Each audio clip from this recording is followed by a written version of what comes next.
Meus irmãos, minhas irmãs, Pai do Senhor Jesus, todos sabemos que somos bem-vindos, a essa casa de Deus, casa do Pai, E nós somos filhos, e na casa do Pai a gente tem liberdade, De glorificar a Deus, de adorar o Senhor, de receber as suas bênçãos. Graças a Deus.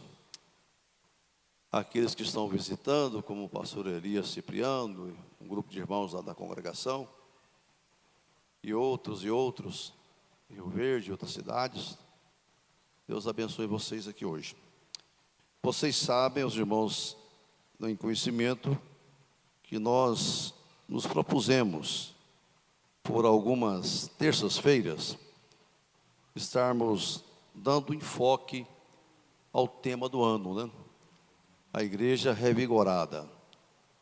E na terça-feira passada, o pastor Enoque fez a introdução desse assunto, desse tema, e vai se estender aí por 5 terças-feiras, 6, aqui no nosso templo, no nosso campo e no nosso estado. Graças a Deus. Então já quero fazer a primeira leitura. Hoje, o nosso tema que foi divulgado, vamos falar sobre a igreja revigorada na esperança da glória final, que pode ser também esperança da glória futura, esperança da glória eterna. A igreja é revigorada porque ela tem esperança, Essa esperança é uma célula viva que nos motiva a caminhar, a enfrentar os desafios da vida, porque esperamos algo superior ao que vivemos hoje, Então, em Romanos 8, os versículos 18 a 25, que vai jogar no telão, Romanos 8, 18 a 25, para que possamos ler todos a uma só voz. Lá está o 18. Leamos então. Porque para mim tenho por certo que as aflições deste tempo presente não são para comparar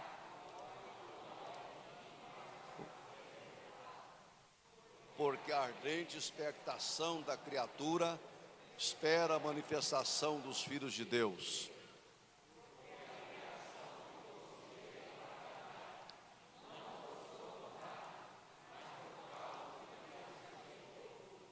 Na esperança de que também a mesma criatura será libertada da servidão da corrupção para a liberdade da glória dos filhos de Deus.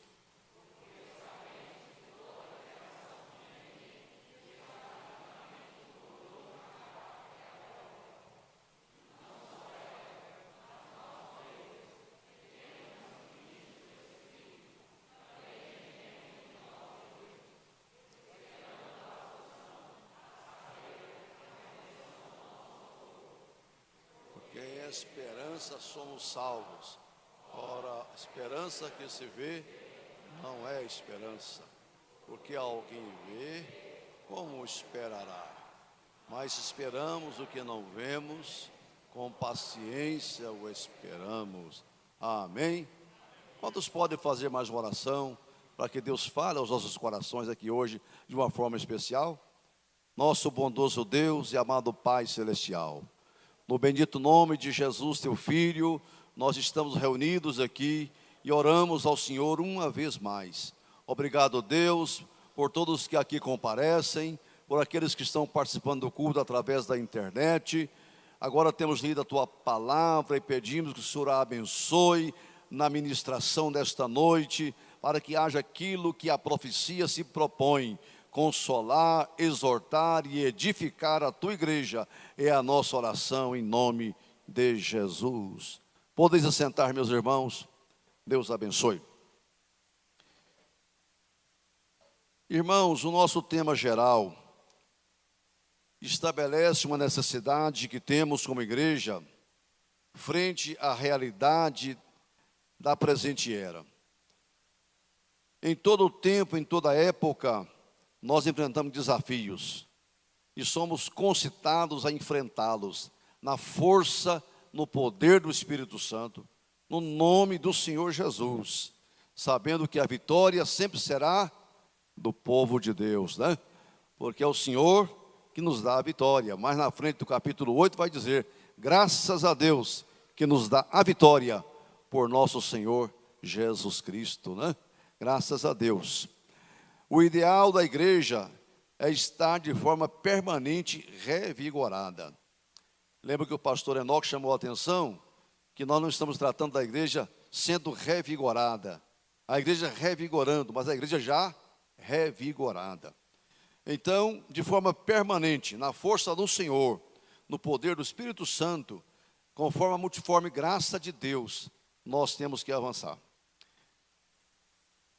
O pastor Enoque preparou um esboço que eu quero utilizar um pouco aqui. Ele define de forma inicial, para a gente entender muito esse sentido da palavra revigorar, o seguinte: conforme o dicionário Globo, revigorar é um verbo, como ele gosta de dizer, né, transitivo, que tem a ideia de dar novo vigor, ou recobrar forças. Também tem o sentido de adquirir vigor, fortificar-se. A esperança, por sua vez, significa o ato de esperar o que se deseja, confiança em conseguir o que se quer, expectativa, espera, conforme diz Aurélio, e todos nós sabemos disto, né? Mas de acordo com os gramáticos, esperança vem do verbo esperançar, não do verbo esperar, né? Estamos tratando da nossa esperança futura. E futura no sentido de eterna, de gloriosa, né? De final. E não simplesmente do verbo esperar, pois esperar não é esperança, mas apenas aguardar passivamente. Muitas vezes nós esperamos, né, no Senhor e aguardamos passivamente. O Senhor prometeu, eu estou aqui esperando, né? A bênção chegar, a direção de Deus, a orientação, Ele mandou esperar, né? Mandou esperar.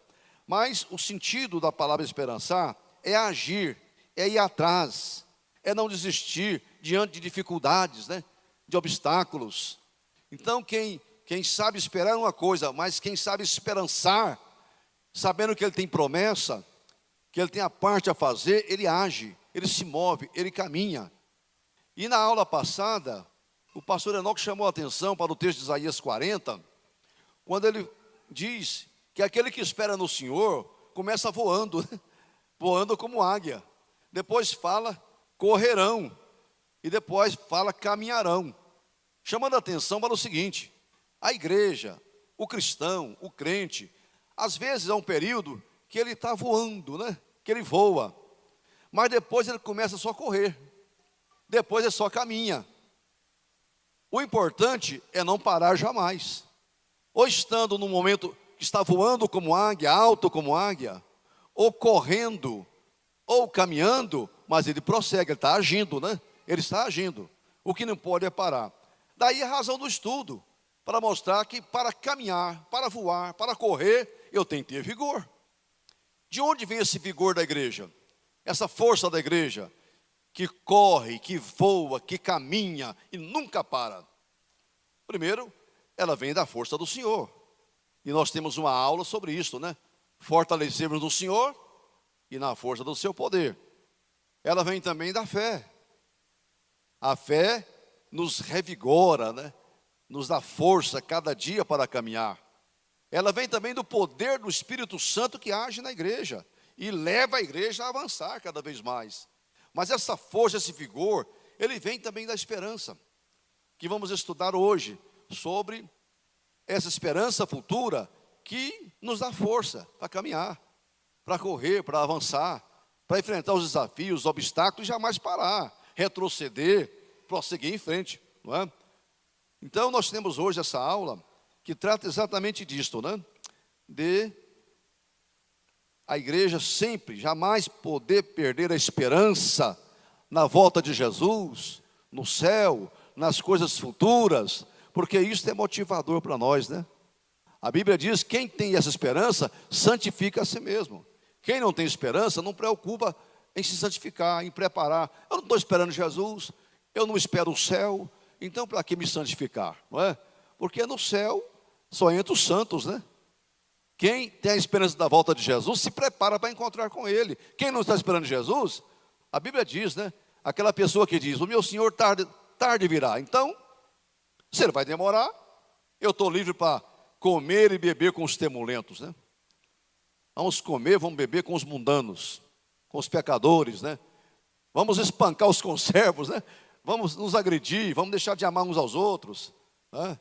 Vou deixar de estender a mão, eu vou comer e beber com os temulentos e começar a espancar os conservos, porque o meu Senhor tarde virá. Quer dizer, eu não tenho esperança que Ele venha tão cedo. Mas quem está esperando Jesus para hoje, o que Ele faz? Ele santifica a si mesmo, não é? Ele prepara a sua vida, coloca a sua vida no altar, porque ele tem esperança da volta de Jesus e da glória futura, da glória eterna, que aguarda o povo de Deus. Meus irmãos, a igreja, disse aqui Meyer Pillman, a igreja é uma companhia de pessoas salvas por Jesus, que aqui está a caminho da glória.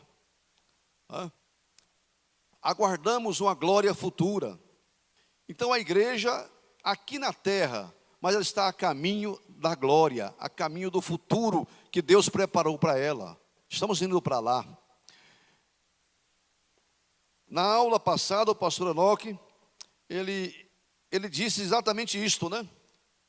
Que o sentido dessas lições é trazer vigor cada vez mais para o crente individual. Porque no geral a igreja está revigorada, porque nela está Jesus, nela está o Espírito Santo e nela está a palavra, que na verdade eu não falei, mas é outra fonte de vigor para a igreja é revigorada pelo poder da palavra de Deus. E eu quero fazer um comparativo aqui. O povo de Deus saiu do Egito indo para a terra prometida, indo para Canaã, indo para um repouso, saindo da escravidão e indo para a terra da liberdade. Canaã representava a glória final deles, né? A terra que manava leite e mel, terra de oliveiras, de videiras, né? Terra boa que manava leite e mel, representava um futuro glorioso para eles. Do jeito que a igreja saiu do mundo e caminha para o céu, terra que mana leite e mel, terra boa, espera os santos lá na eternidade. Mas, veja os irmãos, que eles tiveram que enfrentar o deserto. Como nós estamos enfrentando hoje. Simbolicamente, saímos do mundo e estamos caminhando para a terra prometida, para o céu, Canaã celestial. Mas estamos atravessando um deserto. Deserto é lugar de provas, de sofrimentos, de escassez, de oposição. No caso de Moisés, que liderava o povo, de enfrentar rebeliões, todo tipo de dificuldade se apresentava no deserto. Mas Deus ia com eles, suprindo necessidades, trazendo o maná, trazendo água, trazendo a nuvem para guiá-los, a coluna de fogo, fazendo o Sinai tremer. Deus comunicava a palavra, Deus caminhava com o povo pelo deserto. Da mesma forma hoje, nós enfrentamos toda sorte de problemas no deserto desta vida. Só que o Senhor está com a gente. E Paulo falou, Ele supre as necessidades. Precisa de pão, Ele dá pão. Precisa de carne, Ele dá carne. Precisa de água, Ele dá água. Precisa de palavra, Ele dá palavra. Precisa de proteção, Ele dá proteção. Precisa de direção, Ele coloca a direção para a igreja caminhar de dia e de noite. Porque ela não pode parar, é avançar sempre. Agora, veja as pessoas que estão no deserto. Você tem, meu irmão, minha irmã, esperança da glória eterna, esperança de um futuro glorioso. Você aguarda a eternidade mesmo com Jesus, sonha com isso noite e dia. Porque quem está no deserto e não tem expectativa de chegar em Canaã,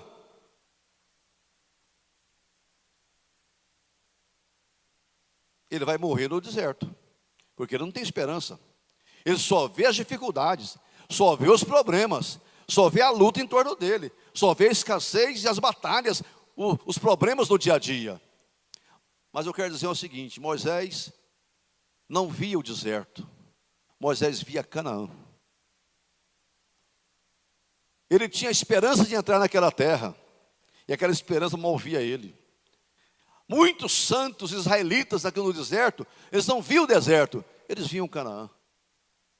Gente no deserto via gigantes em Canaã, fortalezas em Canaã, dificuldades lá. Mas quem tinha fé diz: nós estamos vendo entrar naquela terra e conquistá-la, porque o Senhor é conosco. Por isso que é importante a gente renovar na igreja essa esperança da glória eterna, porque isto faz você deixar de olhar para os problemas de hoje, para a dificuldade do agora, para os desafios que enfrentamos nesse momento, porque senão você desanima, enfraquece, perde o vigor, perde a força e não caminha, não avança. Por que Israel caminhou 40 anos no deserto? Porque foi perdendo a força, foram perdendo o vigor, porque já não via Canaã, já não acreditava mais naquela promessa que Deus fez no Egito, que ele sairia e ia para uma terra que emanava leite e mel. Com o passar do tempo, o povo foi perdendo o vigor, a força, porque perderam a esperança de entrar na terra. Foram morrendo todos que saíram do Egito, porque ia pecando e ia morrendo, e foi perdendo o vigor daquela nação, daquele povo. Mas sempre Deus tem, não é? Deus tem um número de pessoas, Deus tem um remanescente fiel, que apesar das lutas do dia a dia, não nega Jesus, não murmura contra Deus, não abandona a palavra, não deixa a casa do Senhor, não abandona a oração, não deixa o jejum, não deixa de santificar a vida. Está luta, está difícil, meu irmão, mas eu estou esperando dias melhores chegar. Eu espero a glória futura, a glória final para a igreja do Senhor. Estamos passando por esse deserto, mas nos aguarda o céu. Presta atenção nisso, irmão. O povo de Deus, a igreja, tem que voltar a se encantar com os céus. Tem que ver o céu por dentro novamente. Hoje, o pastor Duvaldo até postou, não é? Uma palavra de Spurgeon, né? Que fala: quanto mais eu tiver o céu dentro de mim, menos. A palavra é exatamente essa aqui.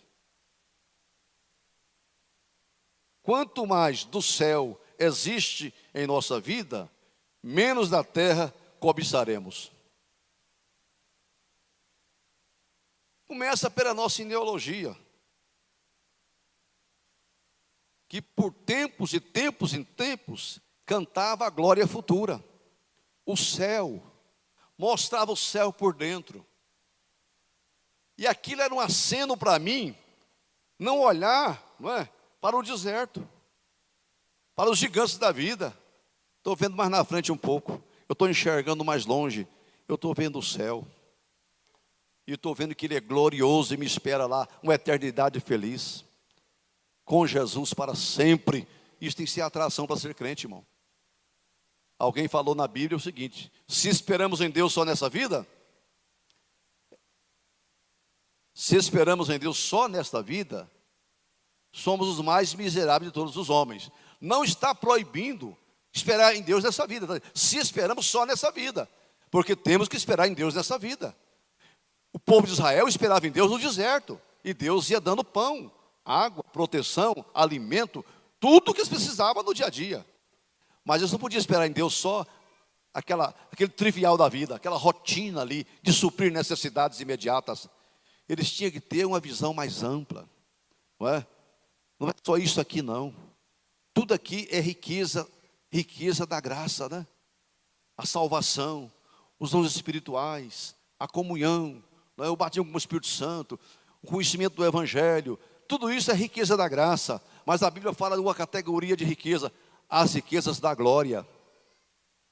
Riquezas da glória eterna, que superem muito essas daqui, por mais gloriosas que sejam. Há algo muito maior para nós. Então, quando alguém fala, o melhor de Deus está por vir, não vai dizer que é heresia não, porque está chegando uma glória maior do que esta, que estamos vivendo hoje. As pessoas querem fazer confusão. Não, o melhor de Deus foi Jesus, né? Mas Jesus tem algo para dar para nós, melhor do que já nos deu aqui. Melhor que tudo que trouxe para a gente aqui. Ele tem algo na eternidade preparado para os seus. E eu preciso ver isso como um aceno para mim, né? uma proposta de Deus, um chamativo para mim ser crente. Eu não posso esperar em Deus, como hoje se prega mesmo o evangelho aí, imediatista, só para agora. As pessoas vêm para os templos, para as igrejas, para alguns movimentos, não é? Porque no momento Deus supre mesmo, eu não posso negar isso, né? Que Deus cura, que Ele batiza, que Ele liberta, que Ele abençoa, que Ele enriquece, que Ele faz as coisas. Mas se eu estou atraindo só por causa dessas coisas, miseráveis homens que somos. A igreja não pode perder a fé de que Jesus cura, liberta, batiza, enriquece, arruma emprego, arruma casamento, abençoa o povo aqui. Mas se eu venho atraído só por isso, então não estou sendo revigorado na esperança da glória final que Deus preparou para os santos. Então nós precisamos redestruir o céu, irmão. Voltar a sonhar com Canaã. Voltar a ver as belezas da eternidade. Pregar isto para o povo. E que seja isso um atrativo maior para ser crente. Porque se não vier a cura, se não vier o alimento, se não vier isso, se não vier aquilo, mas eu tenho algo que Deus preparou para nós. Por isso que Paulo falou, e nós vamos entrar exatamente aqui, neste momento. Vamos ser como Moisés, guarde isso. Moisés não via o deserto, quer dizer, não via os problemas. Moisés via Canaã. Aí vale a pena enfrentar os problemas, desafios, né? E não tomar conhecimento deles e continuar caminhando, porque me espera coisa melhor ali na frente. Então, primeiro ponto que nós temos a estudar. Aqui vem aquela história, né? Nós temos 2 hinos. O hino 36, veja aí como tem o ânimo das pessoas, né? O espírito das pessoas. O hino 36 é um hino, uma bela poesia, né? É o cântico do exilado, o cântico do exílio. Alguém que está longe, da linda pátria estou bem longe, cansado estou. Ainda bem que o hino prossegue, né? E dá uma certa força mais na frente. Mas se você ficar só com a parte, né, inicial, da linda pátria estou bem longe, cansado estou. Se pôr um ponto final aí é ruim, né? Mas tem um outro hino que diz: Canaã é logo ali. Não tem? Aleluia. Olha o humor das pessoas. Você canta a primeira parte do hino 36, ou você canta Canaã é logo ali? Está perto do Canaã. Estamos chegando, não é? Vamos esforçar mais, lutar mais, batalhar mais. Vamos nos levantar mais na força do Senhor, porque está terminando a nossa luta. Está acabando a sua prova, a igreja do Senhor. Breve, breve, Jesus volta. E começa então a glória eterna, a glória final. Mas vejamos o primeiro ponto aqui. A esperança da glória final não anula o sofrimento do presente. De certa forma, estamos falando sobre isso, né? A esperança da glória final não anula o sofrimento do presente. Para os filhos de Deus, os sofrimentos e a glória são indissociáveis. Já lemos em Romanos 8,17, né? Paulo afirma que a própria criação geme, esperando a restauração final.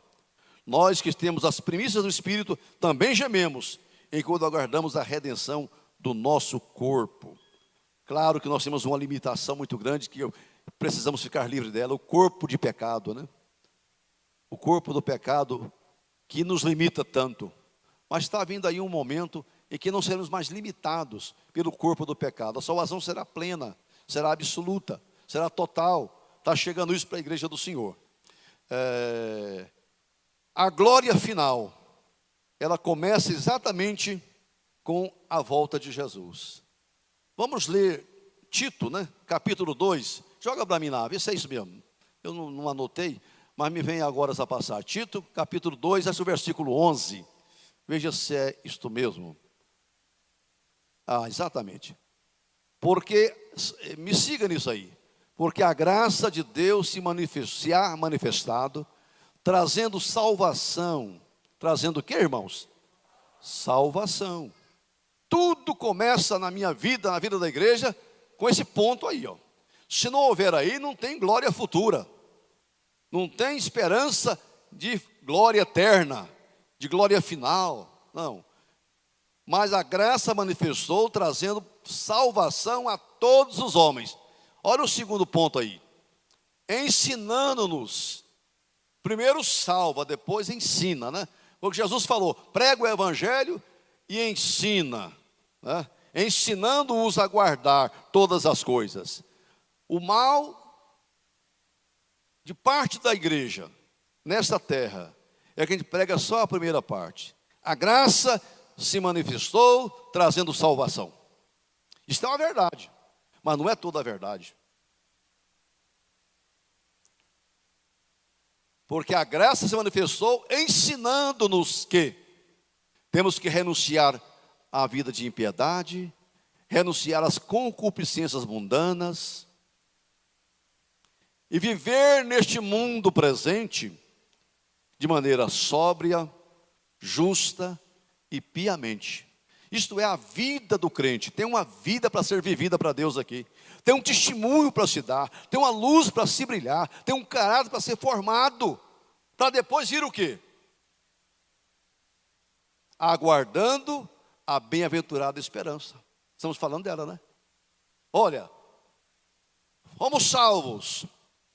Estamos sendo ensinados todos os dias a viver uma vida para a glória de Deus. Pia, justa. Renunciando o mundo, o pecado. E abraçando a santidade, a pureza. Esse povo pode ter esperança a glória futura, porque está lá, aguardando a bem-aventurada esperança e o aparecimento da glória do grande Deus e nosso Senhor Jesus Cristo. Olha o caminho aí da igreja: salvação, santificação e glorificação. Qual é o título da nossa aula de hoje? A igreja revigorada na esperança da glória. Paulo falou, Cristo em vós, esperança da glória.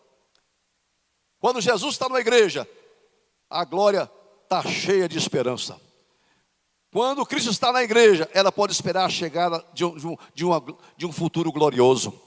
Porque Cristo está na minha vida, então eu espero o melhor. Conforme diz aqui Romanos, né?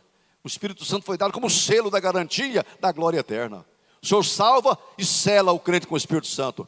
Isso aí é um selo, é uma garantia de que esse povo um dia vai entrar no céu pelas portas, cantando o cântico da vitória, porque o Espírito Santo está em nós.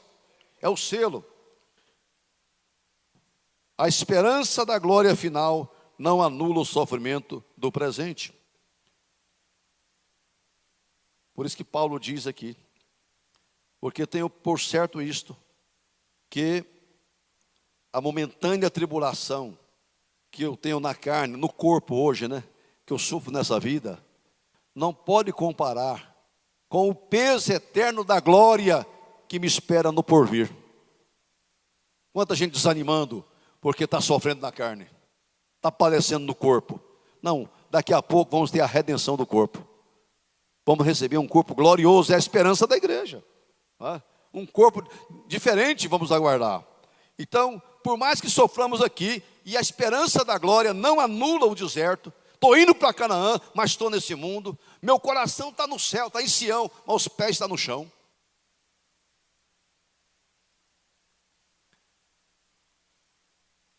A esperança da glória futura não anula o sofrimento do presente. Jesus falou categoricamente, no mundo tereis aflições, sofrimento, dificuldade, desafios. Mas a igreja tem que estar o quê? Revigorada, porque eu venci o mundo. Eu venci o mundo. Nós temos a primícia do Espírito. O sofrimento não resulta apenas da oposição do mundo. De onde vem o sofrimento nessa vida? Apesar da esperança do futuro glorioso, que me aguarda e aguarda você também, vem também das nossas fragilidades, né? Tanto física quanto moral. Tem gente que sofre, não é porque tem oposição do diabo, oposição do mundo, não. A gente sofre devido a limitações nossas também, fragilidades que o ser humano tem mesmo. Aí vem as doenças, porque o corpo é frágil. Vem também os problemas morais, porque a natureza humana também é fraca, né? Não é só o físico, a própria natureza humana. Diz que a carne é fraca, né? O espírito está forte, está pronto, mas a natureza humana que vemos nela é frágil. O espírito diz, eu suporto, eu não nego, eu não vou. Mas quando vem depois, a natureza humana não garante isso. Não é? Por isso que não confie, não confie. na natureza humana, na sua força, na sua vontade própria, não.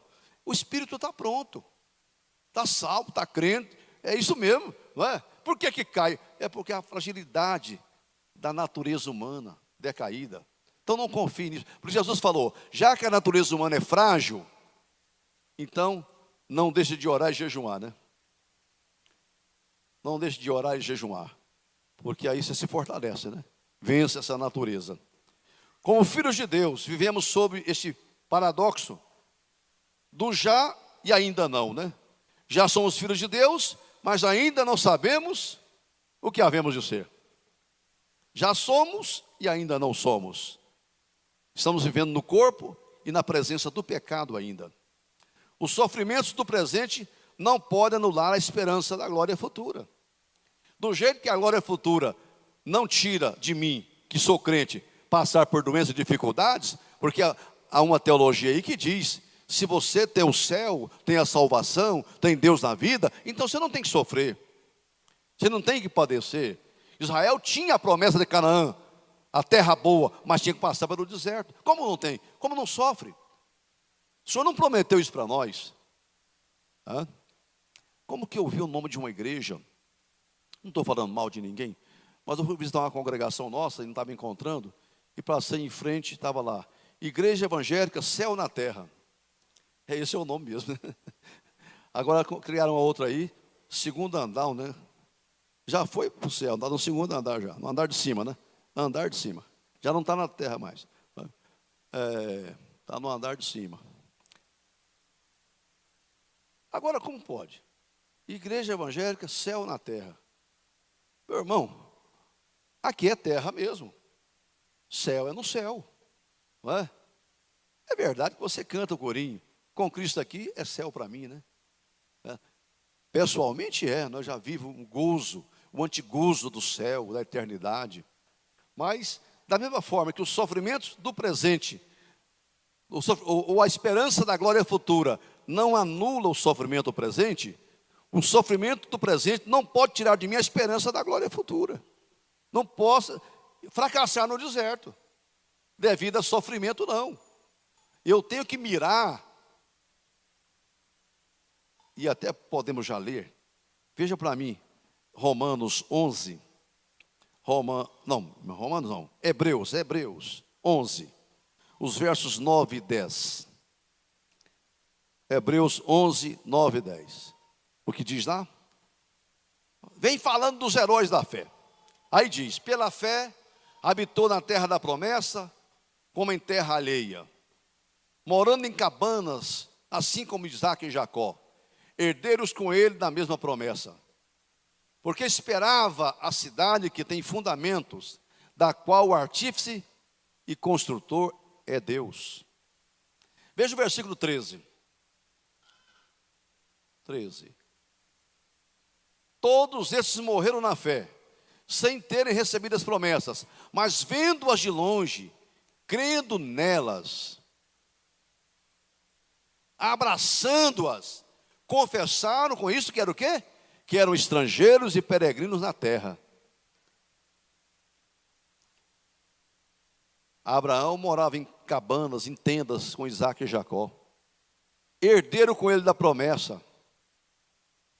Mas eles, com isso, estavam dizendo, nós somos só peregrinos aqui.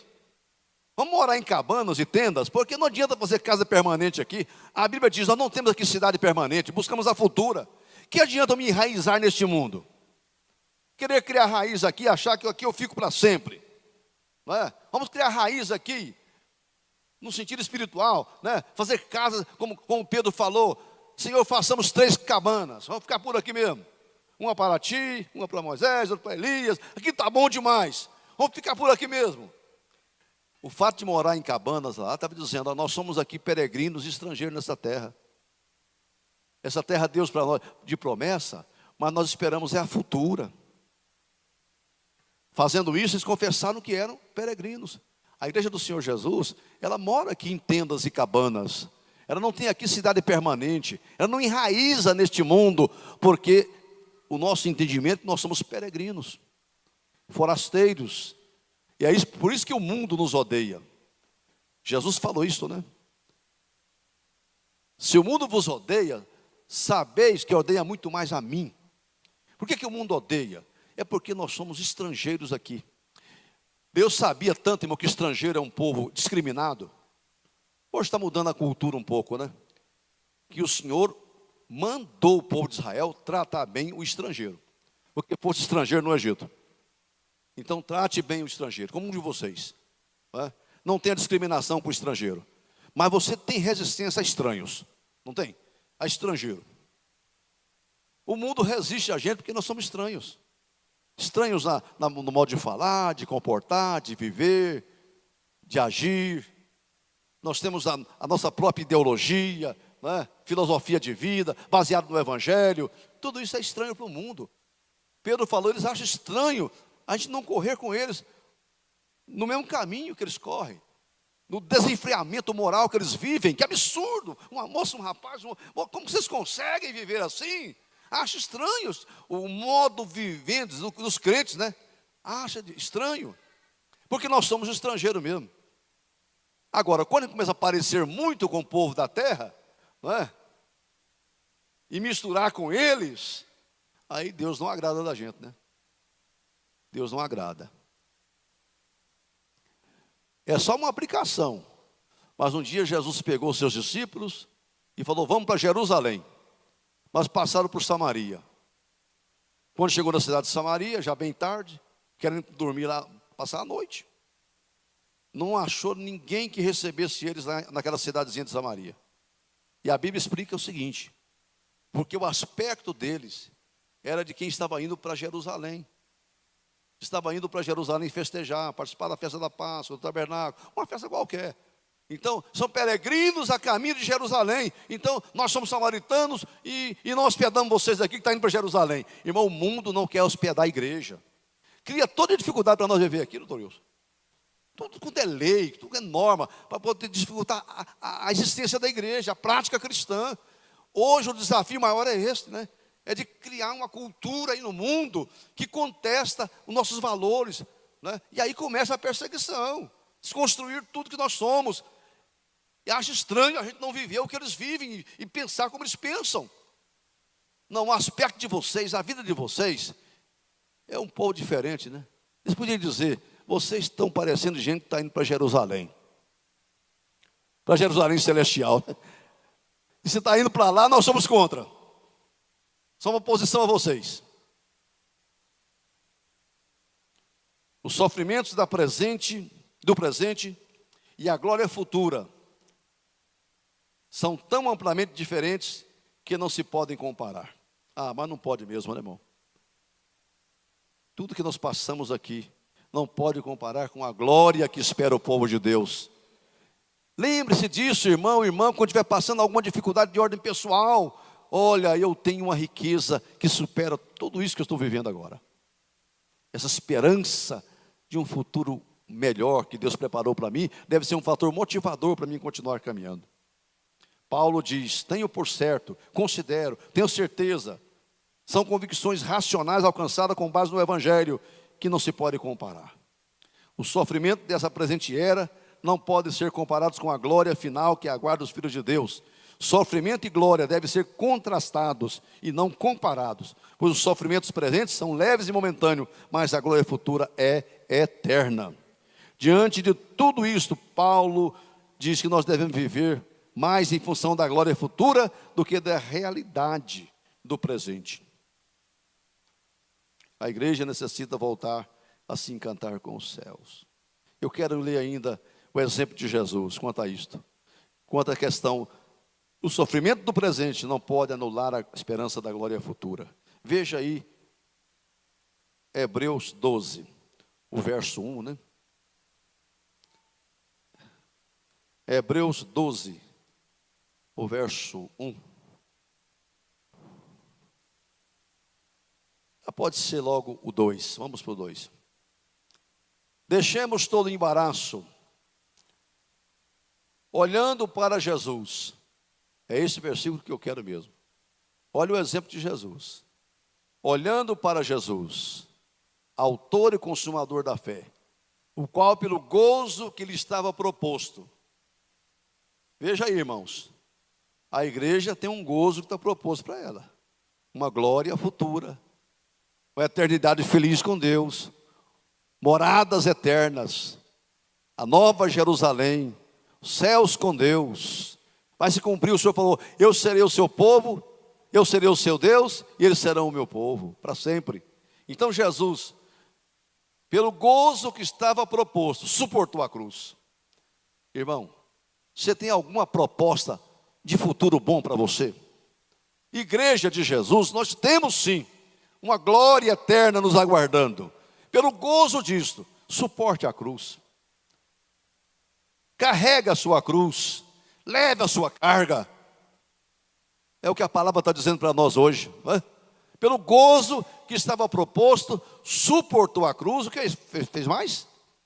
Vê lá. Desprezando a afronta. Eu estou dizendo que o mundo está afrontando nós. A sociedade está afrontando. Todo mundo afronta a igreja por ser igreja. Mas despreza isso, né? Não leva isso em consideração, não. Desprezando a afronta. E o que aconteceu com ele? Assentou-se à destra do trono de Deus.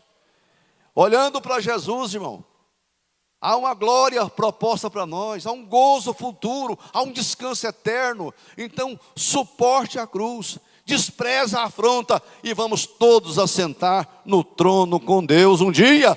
Aleluia, isso é glória futura que espera o povo de Deus, que nos aguarda na eternidade.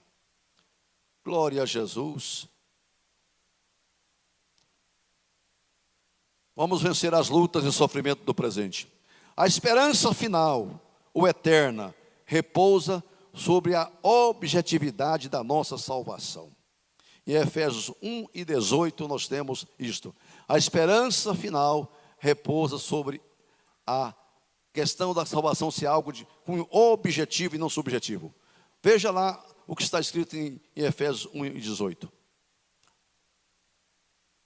Efésios 1:18. Consegue achar? Tendo iluminado os olhos do vosso entendimento, para que saibais qual seja a esperança da sua vocação e quais as riquezas da glória da sua herança nos santos. Veja lá. Então, eu já disse em Tito e firme isso aí, não é? A esperança futura passa pela nossa salvação, por uma vida reta nessa terra, até que seja assegurado para nós uma eternidade feliz. Paulo diz que a esperança é assegurada pelo penhor do Espírito, ele é o selo. Temos os primeiros frutos, primícia do Espírito, a garantia da colheita final haverá de chegar. A esperança nos revigora enquanto caminhamos a partir da convicção de que Deus deu-nos o Espírito Santo como penhor, como primeira prestação e a garantia que Ele no futuro vem resgatar o que é seu e volta mesmo, né? Nossa esperança está firmada na convicção da salvação que já temos. Paulo usa aqui uma expressão, nós fomos salvos. Fomos salvos na esperança e não pela esperança. Fomos salvos na esperança, na esfera da esperança, ainda que agora soframos. Fomos salvos na esperança da nossa redenção. A esperança cristã é a expectativa de que a nossa redenção final se concretizará. Louvado seja o nome de Jesus. Irmãos, caminhando aqui para o final, a Bíblia diz, em Hebreus 6, não vamos ler, que a esperança é uma âncora, segura e firme. Quem tem esperança, irmão, está firme, está seguro. Porque a esperança é uma âncora segura e firme que vai além do véu. Vocês já sabem, conhecem bem, um barquinho, uma canoa, um navio, qualquer que seja uma embarcação náutica dessa aí, ela tem a âncora, né? Então joga-se a âncora e ela encontra um local onde ela é presa na areia, numa pedra, e aí segura o barco, aquela âncora. Agora ancoramos, né? A água não nos levamos, paramos, estacionamos, a âncora está segurando o barco, ou as âncoras, né? A Bíblia diz lá em Atos, né, que lançaram 4 âncoras, uma para lá, outra para cá, outra para lá, outra para lá, segurou firme, né? 4 âncoras, que dá um bom estudo, né? Mas a esperança da igreja, onde essa âncora se agarrou? Onde ela está? Diz que ela foi jogada além do véu. Nossa esperança está no céu.